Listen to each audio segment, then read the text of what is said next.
Hello viewers. वैसे तो कल इंडिया का जो वार्म अप मैच हुआ बांग्लादेश के साथ, उसके बारे में या उसके एनालिसिस करने के बारे में तो मेरा कोई मूड नहीं था। लेकिन चलिए, वर्ल्ड कप का बिल्डअप है तो उसके लिए कुछ बात तो करनी ही थी। तो वैसे भी हमारा एक प्लान था कि वर्ल्ड कप शुरू होने के पहले हम एक बात करेंगे कि वार्म अप मैच के हिसाब से हमको क्या नजर आता है कि इंडिया टीम की क्या सोच है या इंडियन टीम मैनेजमेंट की क्या सोच है। तो सबसे पहले तो देखिए, वार्म अप मैच खेला किस लिए जाता है। मेरे हिसाब से तो देखिए, कोई भी ये इस तरह का जो अभियान होता है, कोई भी ये टूर्नामेंट है, एज ए प्रोजेक्ट मैनेजर मुझे तो ये लगता है कि भाई हर काम जो है वो एक प्रोजेक्ट होता है। और वो प्रोजेक्ट जो भी होता है तो उसमें एक प्लानिंग होती है, फिर एग्जीक्यूशन होता है और फिर क्लोजर होता है। तो अब उसके हिसाब से मुझे लगता है कि प्लानिंग इन लोगों को जो करनी थी वो तो ये लोग कर चुके हैं। अब लेकिन जो एग्जीक्यूशन का टाइम आया है, वो एग्जीक्यूशन का टाइम शुरू हुआ है कल के ये वार्म अप मैच के साथ। तो इसमें हमको ये नजर आता है कि ये लोग, इन लोगों की सोच क्या है, ये करना क्या चाहते हैं। अब कल के मैच में 180 रन बने और वो बांग्लादेश 60-70 रन से हार गई, उसका इससे कोई लेना देना नहीं। जिस तरह से कल इन लोगों ने ओपनिंग जो हमको समझ में आई, देखिए वो गलत है या सही है वो हम बाद में एनालाइज करेंगे। पहले तो हम ये सोचने की कोशिश करते हैं कि इंडियन टीम की थिंकिंग क्या है इस टूर्नामेंट के लिए। जब कल रोहित शर्मा के साथ संजू सैमसन को हमने देखा तो इसका मतलब ये है कि ये, देखिए, यशस्वी जायसवाल इनकी स्कीम ऑफ थिंग्स में नहीं है। अब इनकी स्कीम ऑफ थिंग्स में यशस्वी जायसवाल क्यों नहीं है, ये तो देखिए मुझे समझ में थोड़ा कम आती है ये चीज। वो इसलिए कि मेरे हिसाब से यशस्वी जायसवाल को खेलना चाहिए था। अब लेकिन अगर हम इसको एनालाइज करने की कोशिश करें तो शायद ये लगता है कि अगर यशस्वी जायसवाल खेलेगा तो वो तो ऑब्वियसली ओपन ही करेगा, और रोहित शर्मा को भी एज एन ओपनर ही इंडियन टीम मैनेजमेंट खिलाना चाहेगी, और रोहित शर्मा खुद भी एज एन ओपनर ही खेलना चाहेगा जिस तरह से 50 ओवर वर्ल्ड कप में उसने ओपनिंग की थी। अब अगर ये यशस्वी जायसवाल को खिलाते हैं तो फिर ऑब्वियसली नंबर 3 पे जो आएगा वो विराट कोहली आएगा, और नंबर 3 पे विराट कोहली आएगा तो सूर्या ऑब्वियसली 4 नंबर पे आ जाएगा, जो कि T20 के हिसाब से कभी कभी थोड़ा सा लेट भी हो सकता है। अगर मान लीजिए इंडियन टीम का स्कोर, अगर मान लीजिए ओपनर्स 8 ओवर तक खेलते रहते हैं तो उसके बाद क्या होगा। अगर ओपनिंग पार्टनरशिप अच्छी हो गई तो फिर कैसे खेलेंगे, फिर विराट कोहली का तो फिर नंबर बनता नहीं है, क्योंकि आप किसी भी हालत में आप चाहेंगे कि सूर्या ज्यादा से ज्यादा ओवर खेले। तो ये एक बड़ी प्रॉब्लम वाली सिचुएशन हो सकती है इंडियन टीम के साथ अगर यशस्वी जायसवाल को खिलाएं तो। लेकिन कल जो यशस्वी जायसवाल को इन्होंने नहीं खिलाया तो इसका मतलब ये है कि फिर ओपन कौन करेगा। तो ओपन करने में अब मुझे समझ में आता है कि ये लोग शायद ये सोच रहे हैं कि विराट कोहली से ओपन करवा दें रोहित शर्मा के साथ, तो फिर सारी प्रॉब्लम ही सॉल्व हो जाती है। क्योंकि फिर नंबर 3 पे ये डिपेंडिंग अपॉन द सिचुएशन ये सूर्या को, या जैसे कल उन्होंने ऋषभ पंत को 3 नंबर पे भेजा था वैसे शायद ये भेजना चाहते हैं। अब देखिए, मैं हमेशा से ये बात कहता हूं कि वार्म अप मैच में खेलना बात अलग होती है और एक्चुअल मैच बात बिल्कुल अलग होती है।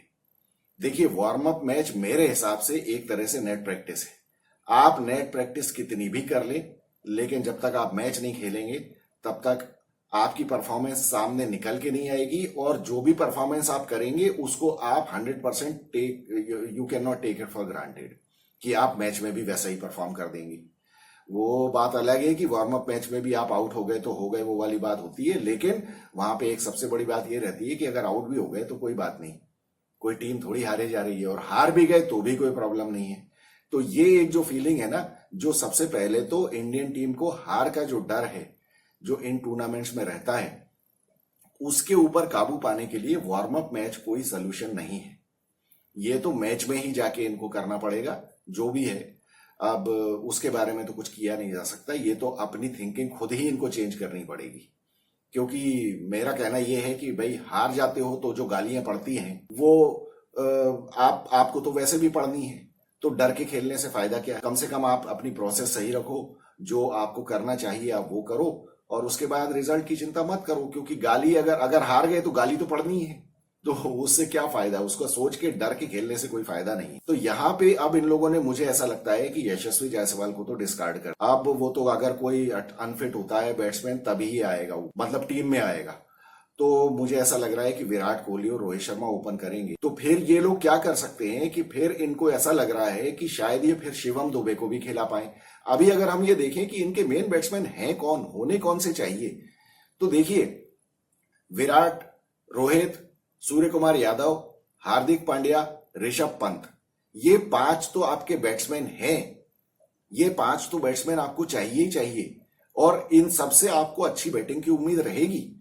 तो ये 5 बैट्समैन, उसके बाद फिर आता है जडेजा 6ठे नंबर पे, और फिर आपके मतलब एक शिवम दुबे, जिसको आप फिर से एक ऑलराउंडर कह सकते हो, और फिर उसके बाद आपके 4 बॉलर्स आते हैं। अब वो बॉलर्स का कॉम्बिनेशन हम बाद में डिस्कस करेंगे, अभी हमें मैचेस देख के पता चलेगा कि किस तरह की विकेट्स हैं, किस तरह के विकेट बिहेव कर रहे हैं, क्या स्कोर्स बन रहे हैं।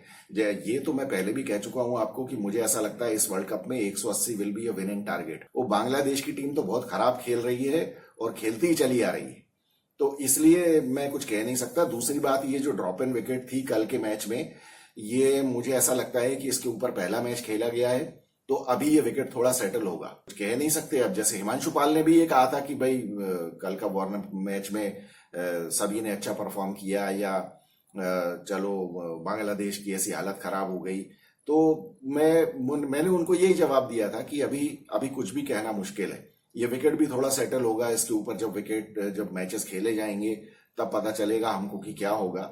तो क्योंकि ड्रॉप इन विकेट तो फिर ऐसी चीज है ना कि ये भले आप 3-4 सब लेके आ जाओ, अब इन सारे ड्रॉप इन विकेट्स पे जब पहले पहले मैच होंगे ना, तो कुछ इसी तरह का हमको बिहेवियर विकेट का देखने को मिलेगा। अब कल आपने देखा किस तरह से बॉलिंग हो रही थी, और किस तरह से मतलब विकेट में अनसर्टन बाउंस था। मतलब बॉल हालांकि ज्यादा नीची तो नहीं रही, लेकिन कहीं से भी बॉल उठ रही थी, और विकेट में मूवमेंट काफी ज्यादा था। अब ऑब्वियसली जब ड्रॉप इन विकेट होता है तो उसके ऊपर पहले घास थोड़ी ज्यादा छोड़ी जाती है, क्योंकि अब इसको पूरे थ्रू आउट द टूर्नामेंट चलाना भी तो है। तो अब जब घास ज्यादा छोड़ी जाएगी तो ऑब्वियसली आपको उसको मेंटेन करने के लिए उस पर वाटरिंग वगैरह भी करनी पड़ेगी। तो कल के विकेट में हमको कुछ मॉइस्चर जैसा भी लग रहा था। शुरू में बॉल बल्ले पे बिल्कुल नहीं आ रही थी, बिल्कुल भी बॉल बल्ले पे नहीं आ रही थी। तो रोहित शर्मा और संजू सैमसन को जो परेशानी हुई है वो बिल्कुल जायज थी। अब संजू सैमसन देखिए, बहुत सारे लोग ये कह रहे हैं कि संजू सैमसन और ऋषभ पंत के बीच में ये ड्रेस रिहर्सल थी कि अब इनमें से जो परफॉर्म करेगा वो खेलेगा। अब देखिए इस मामले में मैं ये कहूं कि संजू सैमसन की थोड़ी सी बदकिस्मती रही। जिस टाइम वो ओपन कर रहा था उस टाइम विकेट में बॉल बिल्कुल भी ढंग से बल्ले पे नहीं आ रही थी, और जिस बॉल पे उसको एलबीडब्ल्यू आउट दिया गया है वो अंपायर मतलब उसको तो ले जाके दूर किसी जंगल में छोड़ के आना चाहिए उस बॉल के ऊपर।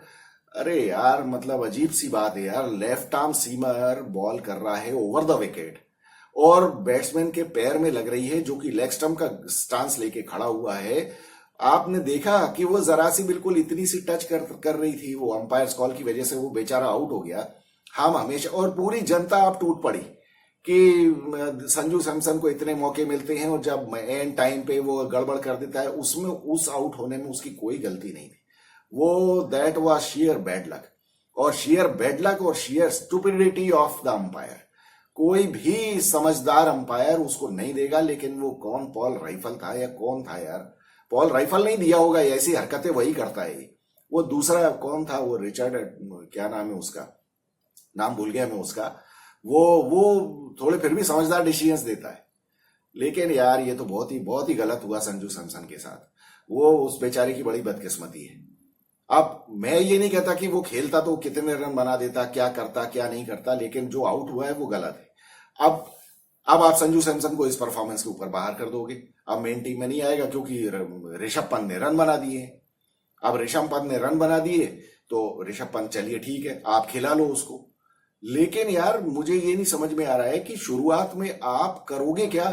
रोहित शर्मा और विराट कोहली जब बैटिंग करने जाएंगे, अगर सारे विकेट्स ऐसे ही हुए तो आप करोगे क्या, जिसकी मुझे बहुत ज्यादा उम्मीद है कि विकेट्स ऐसे ही होंगे। अगर विकेट्स ऐसे ही होंगे तो क्या आप उम्मीद करते हो कि ये लोग 6 ओवर में 70 रन का टारगेट बनाएंगे? आपको सबसे पहले तो अभी ये जो 2-3 मैचेस होंगे, इसमें आपको विकेट्स देख के अपना एक टारगेट फिक्स करना है, जो कि मैं मैंने बहुत पहले ही ये बात कही थी कि इंडियन टीम को ये सोच के जाना चाहिए कि हमें हर मैच में 180 रन का टारगेट बनाना है। ज्यादा लालच में आने की जरूरत नहीं है कि हम 250 बना देंगे। वो तो देखिए, जब ओपनर्स ओपन करने जाते हैं तो अपने आप उनको 1-2 ओवर खेलने के बाद पता चल जाता है कि विकेट कैसा है और इस विकेट के ऊपर कितना स्कोर बनना चाहिए। और रोहित शर्मा और विराट कोहली, इन दोनों को इतना एक्सपीरियंस है कि ये 1-2 ओवर खेलने के बाद जज कर सकते हैं कि इस विकेट के ऊपर विनिंग टारगेट क्या होना चाहिए और अकॉर्डिंगली इनको अपनी बैटिंग की अप्रोच चेंज करनी चाहिए।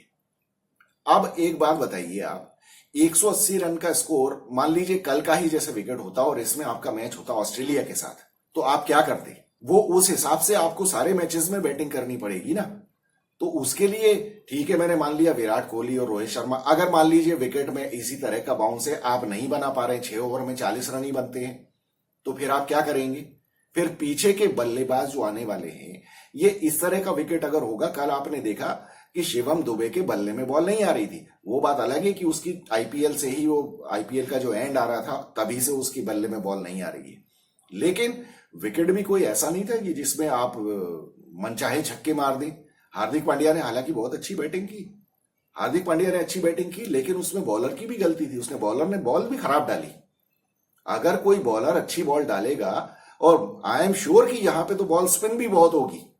अब वो तो हमने चहल को और कुलदीप यादव को, दोनों को अच्छे से बॉलिंग करते हुए देखा नहीं कल, नहीं तो इनकी बॉल भी अच्छी खासी स्पिन होती, कुलदीप यादव की तो हो ही रही थी। जब इतनी स्पिन होगी, लोग बाग ये जरूर कह रहे हैं कि अरे स्पिन के रोहित शर्मा और विराट कोहली बड़े अच्छे प्लेयर्स हैं और ये लोग तो इनको कोई प्रॉब्लम नहीं है। देखिए, जेन्युइन स्पिन जब होती है ना, तो अच्छे अच्छे बल्लेबाजों को हमने पानी पीते हुए देखा है ग्राउंड पे, और सारे लोग ही, मतलब इनकी सबकी हालत खराब हो जाती है। तो ये स्पिन खेलने की आजकल टेक्निक खत्म हो गई है, ये हम देखते चले आ रहे हैं। अब इसको पिछले 3-4-5 सालों से इंडियन टीम की स्पिन के आगे परफॉर्मेंस को देखते हुए भी अगर हम आंख मूंदना चाहते हैं तो इसमें हम कोई कुछ नहीं कर सकता है। मुझे ऐसा लगता है कि ये, मतलब मुझे कुछ इन लोगों की अप्रोच ठीक नजर नहीं आती है। अगर देखिए, आप ये चाहते हैं कि शिवम दुबे को लेके हम बल्लेबाज भर लेंगे टीम में, तो हमारी टीम में बैट्समैन एक्स्ट्रा आ जाएगा, तो आप देखिए बहुत बहुत ज्यादा बड़ी गलती ये कर रहे हैं कि आप एक जेन्युइन बॉलर को आप मिस कर रहे हैं। अगर कल के ही विकेट पे अगर कोई जेन्युइन बॉलर होगा तो वो शिवम दुबे से ज्यादा अच्छी बॉलिंग करेगा, और अगर विकेट ऐसा है तो शिवम दुबे आपको रन बना के तो देगा नहीं। शिवम दुबे क्या, बाकी भी कोई नहीं बना के देंगे आपको रन। तो फिर ऐसे विकेट्स के ऊपर आपके पास बॉलिंग स्ट्रांग होनी जरूरी है।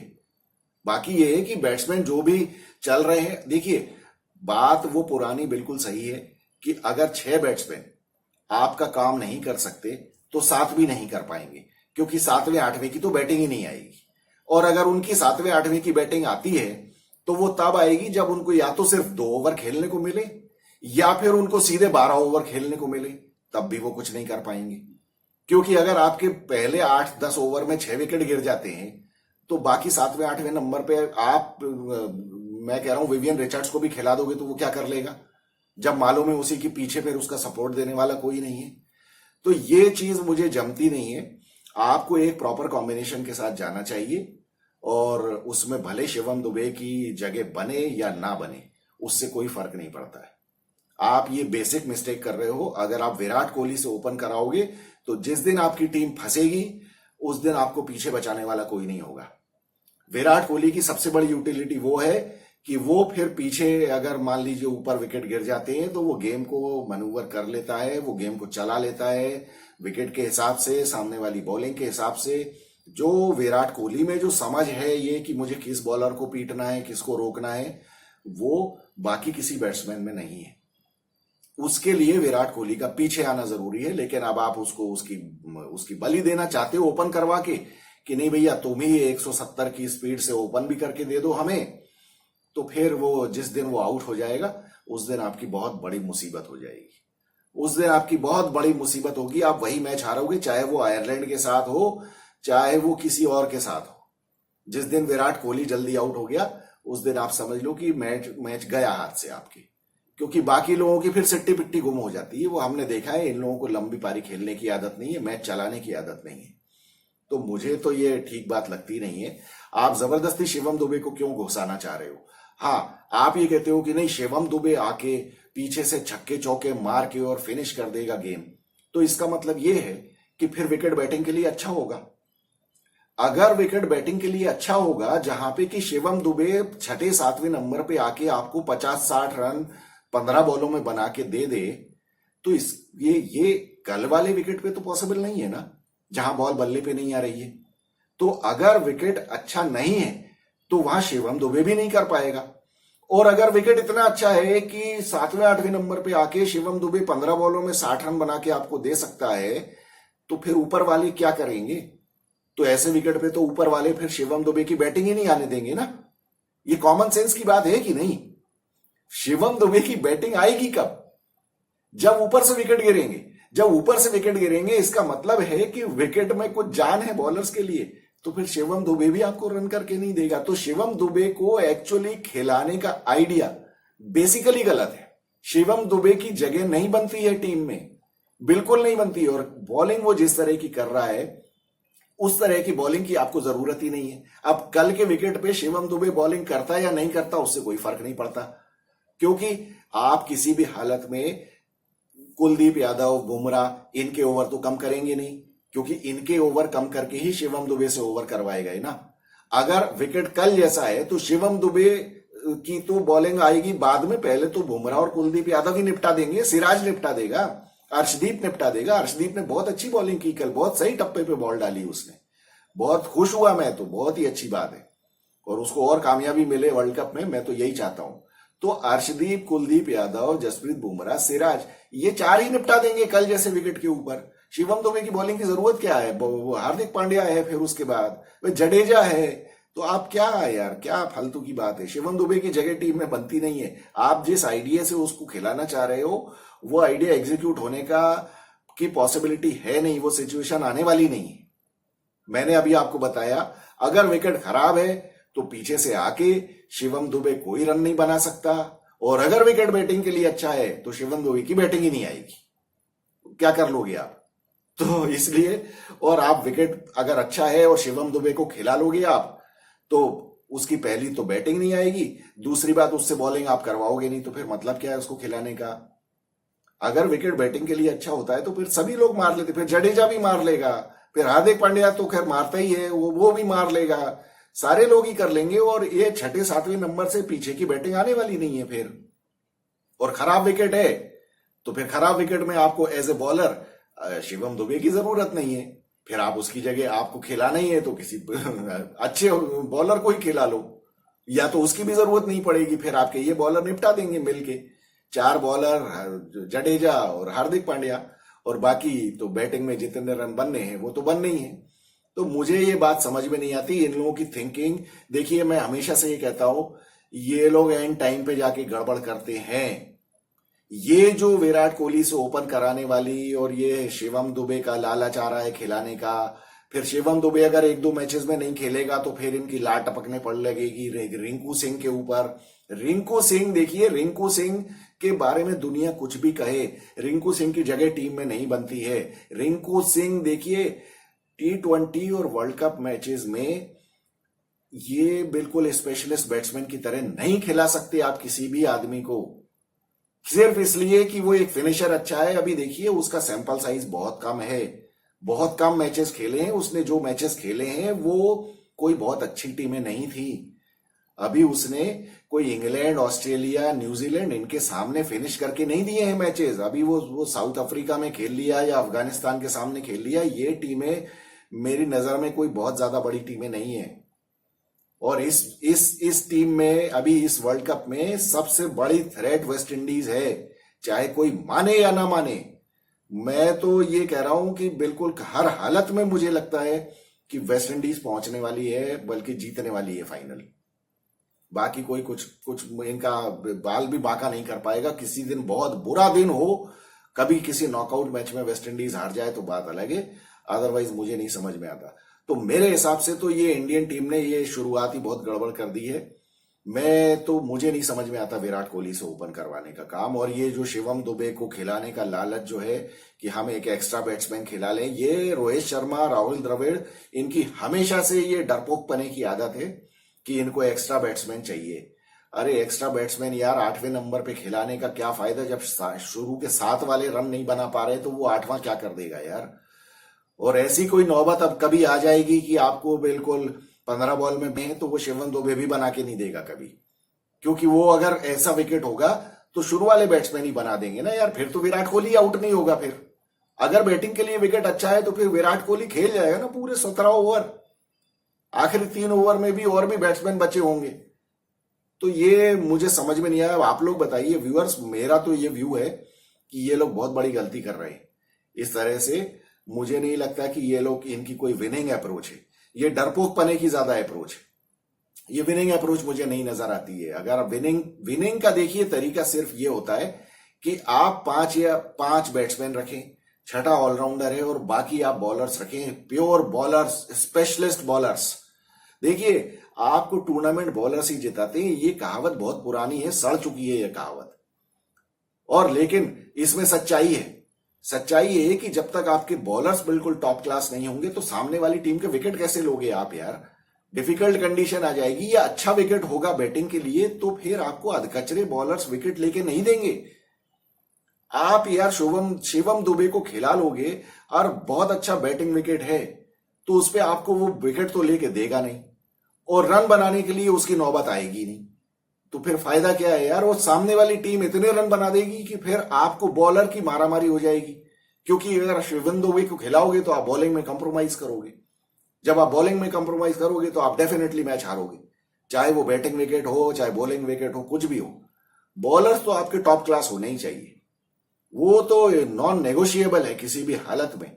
आपके 5 बॉलर प्रॉपर बिल्कुल सॉलिड बॉलर्स होने चाहिए। अब वो चाहे जडेजा के रूप में हो आपका, क्योंकि हार्दिक पांड्या को मैं उतना अच्छा बॉलर नहीं मानता हूं। मैं तो I would rather consider him more as a batsman than as an all-rounder, क्योंकि बॉलिंग उसकी अच्छी नहीं है। वो शुरू से ही पिटता आया है। किसी दिन वो किसी विकेट में उसको जबरदस्त उछाल मिल जाए या कुछ हो जाए या स्विंग मिल जाए तो बात अलग है। Otherwise he is an ordinary, rather less than ordinary bowler. तो वो मुझे उसके ऊपर भरोसा नहीं है। इसलिए ये मुझे लगता है कि इनकी शुरुआत ये डरपोकपने से हुई है। आप यशस्वी जायसवाल को यूज कर सकते थे, यशस्वी जायसवाल को खिलाना चाहिए था आपको, और आप उसको यंग एज में पहला वर्ल्ड कप खेलने का मौका नहीं दे रहे हो। आप क्या चाहते हो यार, क्या चाहते हो आप। ये इंडिया, मुझे लगता है ये वर्ल्ड कप, बहुत अफसोस के साथ मैं कह रहा हूं कि ये इनकी जीतने की अप्रोच नहीं है। ये लोग गड़बड़ करने वाले हैं। तो अब आप लोग बताइए, ये मेरी एनालिसिस है कल के मैच के बाद की। हालांकि जो इंडियन टीम की अप्रोच मुझे नजर आ रही है, आप लोग क्या इस बात से अग्री करते हैं? अगर अग्री करते हैं तो लाइक, शेयर और सब्सक्राइब करिए, और आप लोग अपने कमेंट्स लिखिए कि आप लोगों को क्या लगता है कि ये वाकई क्या इनका कॉम्बिनेशन सही है, क्या यशस्वी जायसवाल को बाहर निकालना ठीक है या नहीं है। और दूसरी बात, हाँ वो सबसे बड़ी बात तो जो मुझे तकलीफ हो गई, वो तो मैं कमेंटेटर्स के लिए मैंने पोस्ट भी किया था कि भैया ये क्या है यार, मेरा तो बहुत ज्यादा मूड खराब हो गया। ऐसा लग रहा था कि मैं तो ढूंढने लग गया कि रेडियो पे कमेंट्री आ रही है क्या, वही सुन लूं उससे।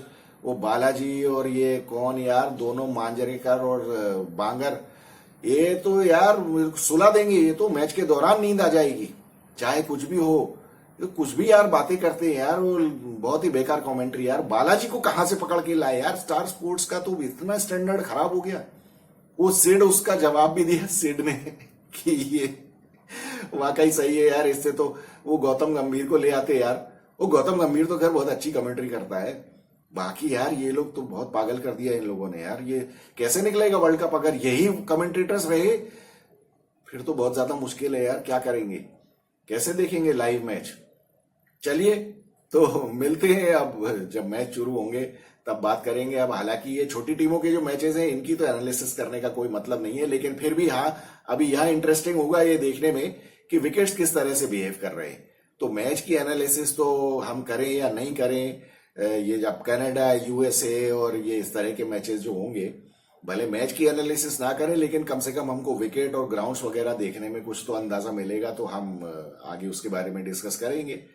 तो चलिए Let us meet after the matches, and I look forward to meeting you again. This is Vikas Saxena, the biased analyst. Thank you so much.